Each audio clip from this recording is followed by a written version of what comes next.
Bom, olá turminha. A nossa aula de hoje é a respeito das algas, que pelo menos por enquanto, juntamente com os protozoários, compõem o reino protista ou protoctista. Bom, as algas durante muito tempo fizeram parte do reino vegetal, né, juntamente com as plantas, com as briófitas, pteridófitas, gimnospermas e angiospermas, compunham o reino vegetal, tá? Tanto as unicelulares como as pluricelulares. Obviamente, todas elas são eucariontes, certo? E uma coisa que você vai encontrar em quase todas as algas é a parede celular. E essa parede celular sempre tem celulose, mas pode ter outros componentes. Pode ter o agar, pode ter o alginato, pode ter a carrageína, pode ter sílica, pode ter carbonato de cálcio, certo? Então, pode aparecer outros componentes, outras substâncias além da celulose. Mas tem um tipo de alga, tá? As euglenófitas, que não apresentam parede celular. A outra coisa muito importante é uma alga unicelular, obviamente ela nunca vai poder compor tecidos, né? Mas as algas pluricelulares não têm tecidos organizados, não apresentam tecidos verdadeiros. Inclusive, esse foi o principal motivo que elas deixaram de pertencer ao reino vegetal. A gente só considera vegetal o indivíduo que apresenta tecido organizado, tecido verdadeiro. Então, algumas algas pluricelulares são enormes. Algumas delas chegam a mais de 50 metros de altura, tá? Mas mesmo assim elas são avasculares. Então, nesse grupo, a gente não encontra nem tecido verdadeiro e também não encontra vasos condutores. Tá? Bom, a reprodução, né, tem reprodução assexuada e sexuada. Tá? Em ambos os casos, ela é dependente da água. Né? Existem esporos, né, tipos de esporos que são natantes e também gametas natantes. Obviamente são de ambiente aquático, né? Água doce, água salgada, ambiente terrestre úmido. Tá? Pelo fato de serem fotossintetizantes autótrofos, a gente não encontra organismos parasitas nesse grupo. Aí, uma coisa muito importante, as algas unicelulares se constituem no fitoplâncton, que é o verdadeiro pulmão do mundo. Então, muita gente fala que a Amazônia, a floresta amazônica, as florestas tropicais se constituem em pulmão do mundo, numa alusão ao fato de produzirem oxigênio. E realmente, nessas florestas, a produção de oxigênio é imensa. Mas todo o oxigênio, né, produzido nesses ambientes é consumido lá mesmo. Então, onde sobra mesmo oxigênio, onde, né, o consumo supera em muita produtividade, é entre as algas unicelulares, que constitui o que a gente chama de fitoplâncton. Então, na atividade de fotossíntese, além de produzirem muito oxigênio, também produzem alimento. Alimento necessário para poder sustentar as comunidades aquáticas. Então, essas algas unicelulares, pessoal, elas constituem o que a gente chama de fitoplâncton. Mas as algas pluricelulares, a maioria delas estão fixas no fundo do mar. Tá? Obviamente que não pode ser, né, numa profundidade muito grande, como elas são dependentes da luz. Se elas estiverem numa região muito profunda, a luz não vai alcançá-las e elas não vão conseguir fazer fotossíntese. Tá? Mas onde elas se encontram, né, fixas no fundo do mar, ajudando a construir o que a gente chama de comunidade bentônica. Então, aqueles seres fixos ou rastejantes no fundo do mar constituem a comunidade bentônica. Então, grande parte das algas pluricelulares, né, são bentônicas. Tá? E a gente tem também, né, algas na nossa alimentação. Muitas algas são extremamente ricas em nutrientes. Tá? Algas vermelhas, por exemplo, né, elas apresentam um teor muito grande de proteínas. Outras algas são ricas em minerais. Tá? E em outras atividades também. Tá? Então a gente vai ver que as algas estão presentes, né, na atividade industrial, né, na indústria de alimentos. Bom, e uma outra coisa que muda muito também, né, é a classificação das algas, de como todos os seres vivos. Aí o principal critério para agrupar as algas é exatamente os pigmentos. A gente classifica as algas de acordo com as cores. Tá? Então, obviamente que as cores estão relacionadas aos pigmentos fotossintetizantes. Então, todas as algas apresentam, por exemplo, clorofila A, né, universal, né? Outras apresentam outras modalidades de clorofila e até pigmentos fotossintetizantes que não são clorofilas, como os carotenos, xantofila, ficoeritrina.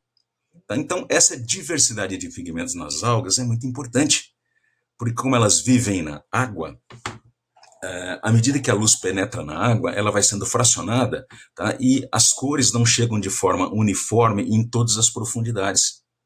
Então, se você tem uma alga de uma determinada cor, tá, num determinado ambiente, e só chega a luz daquela cor, certamente é o tipo de luz que ela reflete, ela não vai conseguir aproveitá-la. Então, essa diversidade de pigmentos permite que as algas façam um aproveitamento da luz, tá, não importando a profundidade. Obviamente não pode ser profundidade, né, muito grande, porque, né, a luz não consegue penetrar muito abaixo de 100 metros. Tá? Então aqui a gente tem um grupo de algas, né, muito interessantes, as algas douradas, as crisofícias. Tá? Então elas têm, além da celulose, elas têm na parede celular sílica, dióxido de silício, praticamente o vidro. Então essa parede celular, essa carapaça, né, de vidro, a deixa muito bonita. Refletindo a luz, ela fica muito bonita. Tá? Só que tem um detalhe, é um material muito pesado. Tá? É um material muito pesado e essa alga tenderia a afundar. Então, uma outra particularidade das algas, né, que as aproximam muito dos vegetais, é a substância de reserva. Então, nas algas você vai encontrar principalmente o amido como substância de reserva. Mas algumas algas, como essas crisófitas, crisofícias ou diatomáceas, a reserva, né, energética, a reserva de nutrientes é em forma de óleo. Você sabe que o óleo lipídio, né, também é um ótimo material para se guardar energia, para ter como reserva de material energético. Tá? E contribui para a sua flutuação. Porque, como a gente sabe, né, os lipídios são mais leves que a água. E essa carapaça, né, vitrificada deixa muito pesada. Então, ela não afunda principalmente por causa da reserva em óleo. Então, outra coisa importante, todas elas são unicelulares e são grandes produtoras, ou seja, fabricam muito oxigênio e muito alimento. E aqui um outro grupo, né? As pirrófitas, pirrofícias ou algas de fogo. Então, essas algas são dinoflageladas, apresentam dois flagelos, mas elas têm uma particularidade. São unicelulares, componentes do fitoplâncton, tá? E são do fitoplâncton os indivíduos que mais produzem alimento e oxigênio. Então, grande parte do oxigênio que a gente está inalando nesse momento vem pela atividade dessas algas. Claro que tem um lado um pouco sombrio delas, né? Que a gente vai estudar daqui a pouco, que é a maré vermelha, que está relacionada a elas. Mas é um lado ruim, mas que, né, é compensado imensamente pelo lado bom referente à sua produtividade. E aqui a gente tem algo um pouco inusitada, né? É a euglena, né, do grupo das euglenófitas ou euglenofícias. Para vocês terem ideia, a euglena, né, já houve até um movimento para que ela fosse classificada como protozoário. Por muitos cientistas ela foi considerada protozoário. Bom, primeira coisa, tá? É um tipo de alga que não tem parede celular. A parede celular está ausente, tá? Mas o mais intrigante mesmo é que ela tem um comportamento de autótrofo e heterótrofo. A gente sabe que todas as algas são autótrofas. Com a euglena não é diferente. Tá? Só que a euglena pode se comportar como um organismo heterótrofo, pode ser consumidor. Então, em ambientes, né, que favorecem essa atividade, ela prefere capturar o alimento, né, e usar esse alimento como fonte de energia. Tá? Em locais onde esse alimento não está disponível, tá, ela tem o equipamento necessário para fazer a fotossíntese. Então, a gente poderia dizer que lembra mais uma mistura, um mix, né, de uma alga com um protozoário. Inclusive, aqui a gente tem, né, olha, os cloroplastos, que caracterizam a atividade autótrofa, né, que permite que ela faça fotossíntese, tá? Mas aqui, perto desse flagelo, existe o vacúolo contrátil. Então, o vacúolo contrátil, né, é exclusivo, é uma característica, né, presente em protozoários de água doce. Então, essa atividade mista de obtenção de alimento, tá, faz com que ela receba o nome de ser mixotrófico. Então, qualquer indivíduo que possa se comportar como autótrofo e heterótrofo ao mesmo tempo, a gente chama de mixotrófico. tá? É ambíguo em relação à obtenção de alimento. Nesse grupo, os indivíduos são todos unicelulares, tá? E essa semelhança toda com, né, os protozoários. Bom, e um outro grupo são as clorófitas, clorofícias ou simplesmente algas verdes. Então, nesse grupo, a gente tem algas unicelulares e pluricelulares. Então, uma particularidade, uma coisa muito interessante sobre essas algas verdes é que provavelmente elas dividam um ancestral comum com os vegetais. Seria a partir desse tipo de alga que deve ter surgido os vegetais, né? Briófita, pteridófita, angiosperma e gimnosperma. Então, existe uma quantidade muito grande de representantes, tanto em água doce quanto em água salgada, tá?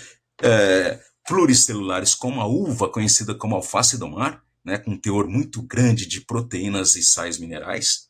Tá? Tem uma alga filamentosa chamada espirógira. Tá? Então, tem uma curiosidade sobre a espirógira. A parede celular dela, além de amido, tem um componente chamado espirulina. Tá? É um polissacarídeo.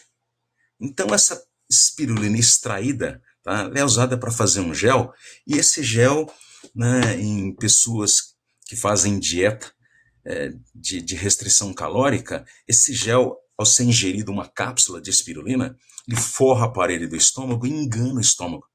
Faz o estômago mandar para o cérebro a mensagem de que ele está cheio. Tá? Então, além do lado nutritivo, né, dessa alga, ainda tem essa particularidade.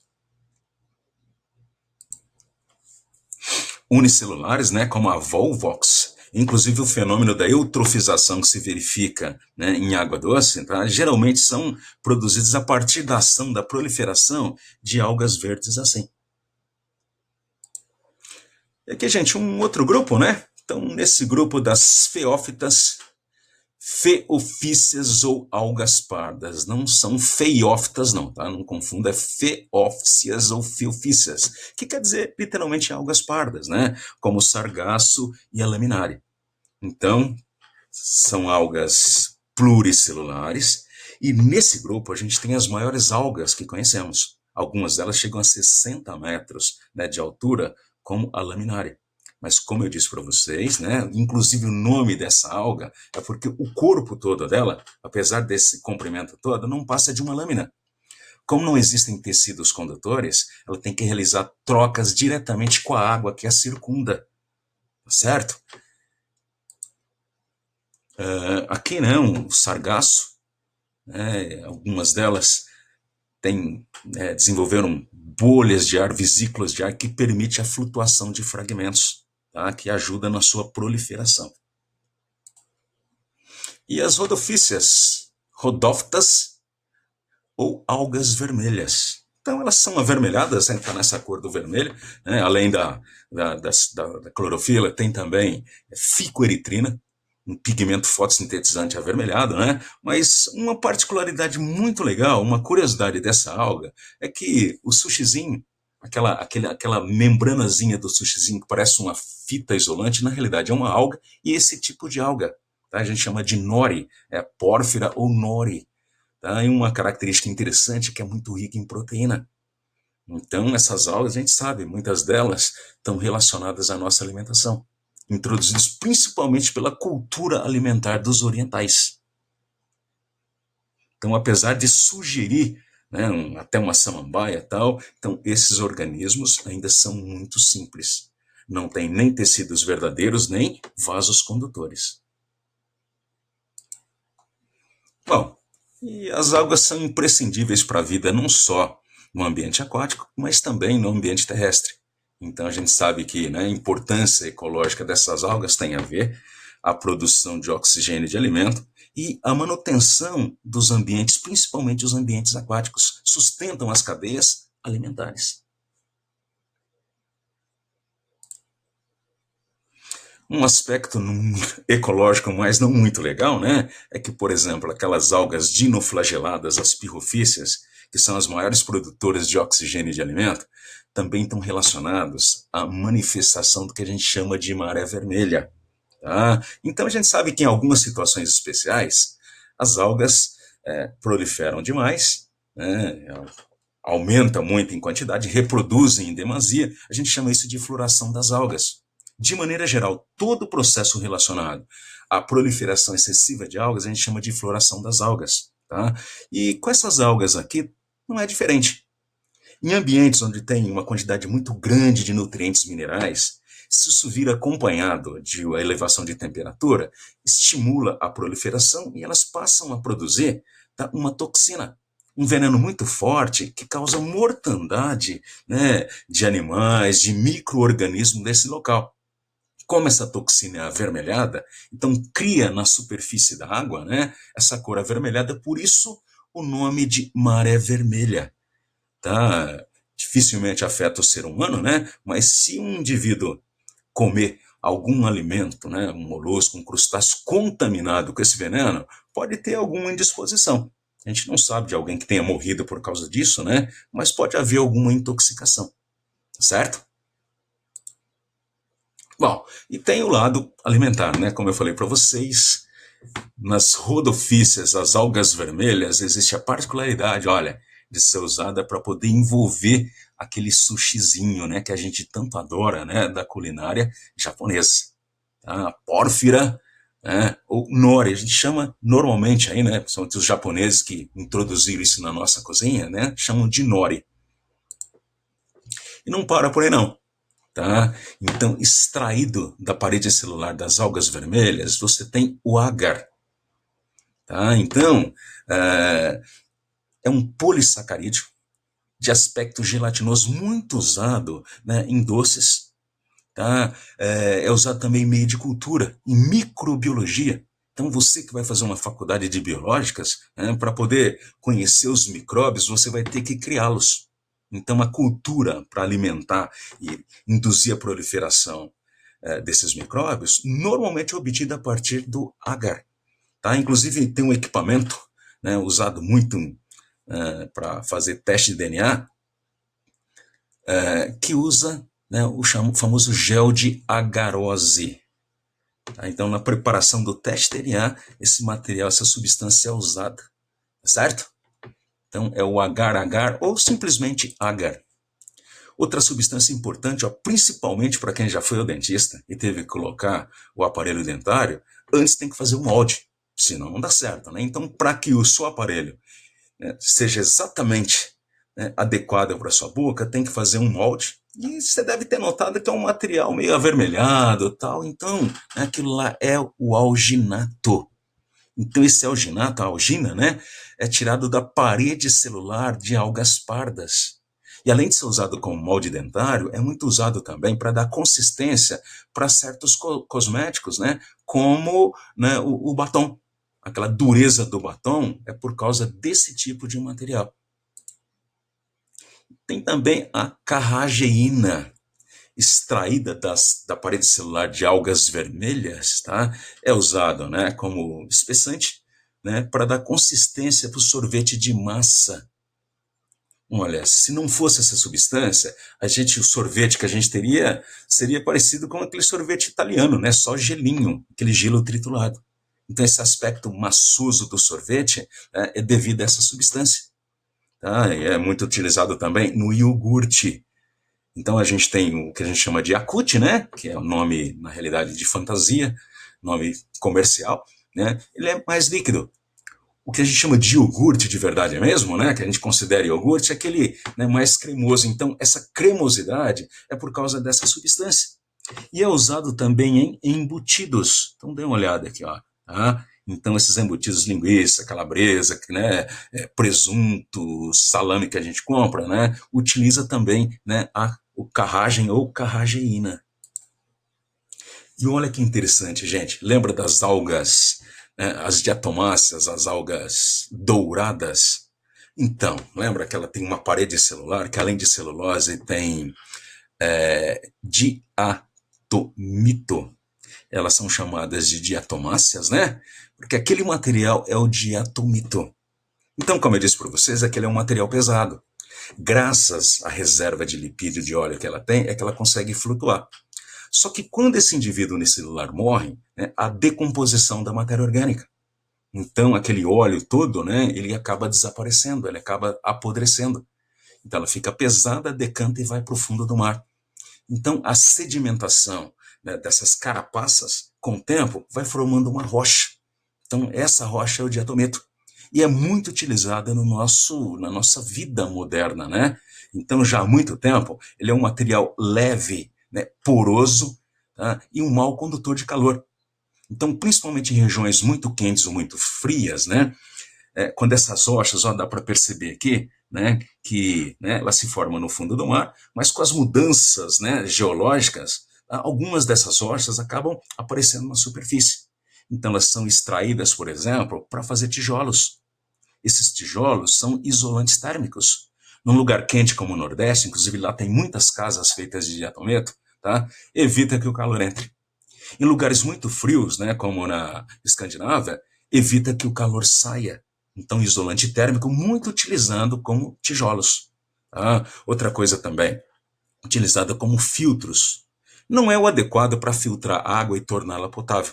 É utilizada principalmente como filtro de piscinas, para filtrar a água da piscina. Tá? E outra aplicação muito importante desse diatometo é como material abrasivo para fazer discos de cortes, tá? E ceras de polimento. Então eles geram, né, sais muito fininhos, mas que tem um poder muito grande de corrosão, ok? Bom, e a reprodução desses indivíduos, né?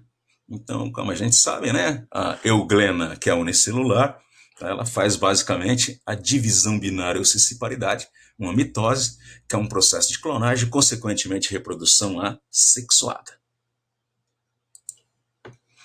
E a alga filamentosa espirógena, ela tem capacidade de fazer um outro processo interessante que caracteriza a reprodução sexuada. Tá? Então, ela faz o que a gente chama de conjugação. Tá? Então, aquele tipo de reprodução parecido com o do paramécio, aquele, né, protozoário, né, ciliado. Então, olha, elas se aproximam, produzem uma comunicação entre os citoplasmas das células, isso permite a troca de DNA, a troca de material genético. Bom, e aqui a gente tem algo muito importante, tá? Que são os ciclos reprodutivos.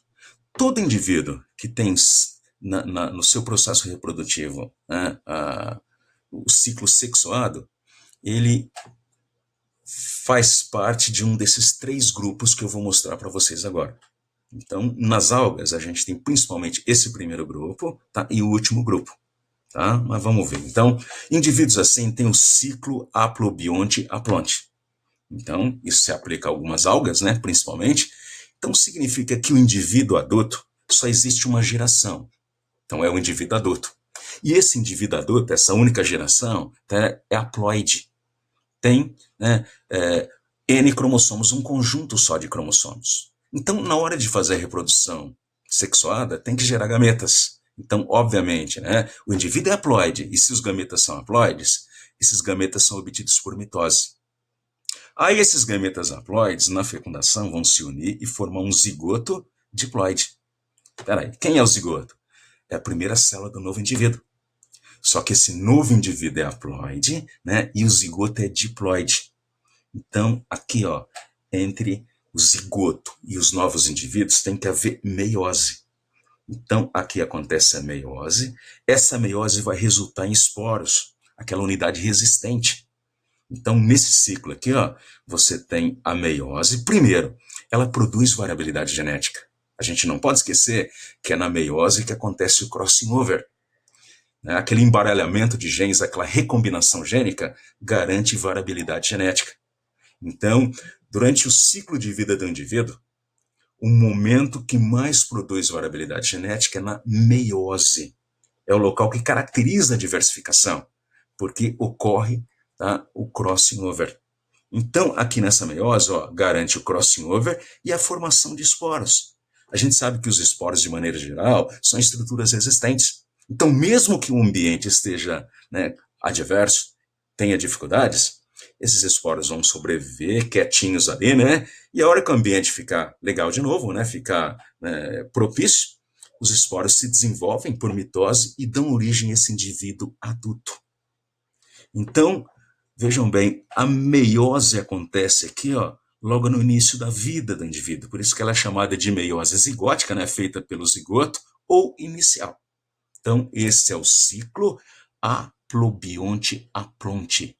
Antigamente era chamado de aplobionte, mas por questões técnicas foi mudado. Então, não se esqueçam, tá difícil de lembrar? Então, lembra que aqui o indivíduo adulto é haploide, certo? E esse aqui é um ciclo característico dos animais. É o aplobionte diplonte. Então, para explicar, olha só, o indivíduo adulto aqui, né, só tem uma geração, que é o indivíduo adulto, que a gente está chamando de adulto. Tá? Então, esse indivíduo adulto é diploide, tá? E ele vai reproduzir. Obviamente, ele tem que fazer a reprodução. E ele tem que gerar gametas. Então, esse indivíduo adulto é considerado adulto porque ele pode produzir gametas. Bom, só que nesse caso ele vai produzir gametas por meiose, somos nós.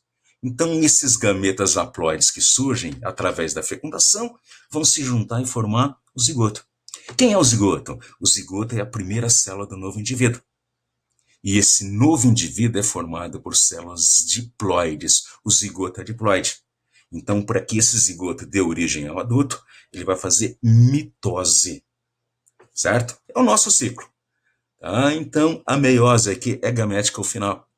Ou seja, depois que o indivíduo está crescido, depois, né, que ele está pronto para a reprodução, é que ele vai fazer a meiose. Então, esse é o momento da diversificação. Ok? Bom, e tem um ciclo aqui que é predominante nas algas. E uma curiosidade, tá? Os vegetais também têm esse ciclo. É chamado de ciclo diplobionte, né, metagênico ou alternância de gerações. Então, aqui, porque diplobionte, diplo de dois, tem dois adultos. Tem duas gerações adultas. Uma é o gametófito, que é uma geração haploide. E a outra é o esporófito, que é a geração diploide. Então, não sei se vocês repararam, mas nesse ciclo se juntou os dois ciclos anteriores. Então, por isso que os indivíduos que têm esse ciclo são muito bem-sucedidos. Eles pegaram a melhor parte dos dois ciclos e juntaram. Então, esse indivíduo adulto, chamado gametófito, ele recebe esse nome porque ele produz gametas. Tá? Então, e ele é haploide. Se ele é haploide e vai produzir gametas haploides, faz isso por mitose. Bom, gameta só serve para uma coisa, fazer fecundação. Então, esses gametas haploides, ao fazerem fecundação, vão formar um zigoto diploide. Esse zigoto diploide, estão lembrados? É a primeira célula do novo indivíduo. E esse novo indivíduo aqui, ó, é o indivíduo diploide e é o esporófito. Então, esse zigoto, né, vai fazer mitose para gerar o indivíduo diploide adulto chamado de esporófito. Uma outra geração. Tá? Então, por que ele é chamado de esporófito? Ele é chamado de esporófito porque produz esporos. Ele se reproduz gerando esporos. Só que, é claro, ele é diploide e os esporos são haploides. Então, é aqui que tem que acontecer a meiose. Então, o esporófito que produz esporos haploides faz isso por meiose. E aqui, de novo, esses esporos resistentes ficam à espera. Se o ambiente não estiver propício, eles ficam à espera desse ambiente propício. Quando ele surgir, eles fazem mitose e dão origem ao gametófito. Ok? Então, a alternância de gerações são duas gerações alternandas. O gametófito, né, haploide, quando vai se reproduzir, ele não gera gametófitozinhos. O filho dele é o esporófito. O esporófito diploide, quando vai se reproduzir, não gera esporófitozinhos. Ele gera gametófitos. Alternância de gerações. E uma coisa importante, olha só. Tá? O gametófito produz gametas. Quem se reproduz através de gametas faz reprodução sexuada. Mas o esporófito produz esporos. E ele faz reprodução, por isso faz reprodução assexuada. Então, eles não alternam só a ploidia, não alternam só o formato do corpo, eles alternam também o tipo de reprodução. Ok? Então, Uma coisa muito importante, porque quando você estiver falando sobre vegetais, todos os vegetais que a gente conhece, briófita, pteridófita, gimnosperma e angiosperma, se reproduzem assim.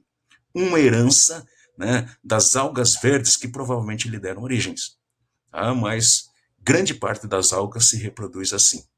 Tá? Ciclo diplobionte, metagênese ou alternância de gerações. Certo, pessoal? Então, legal.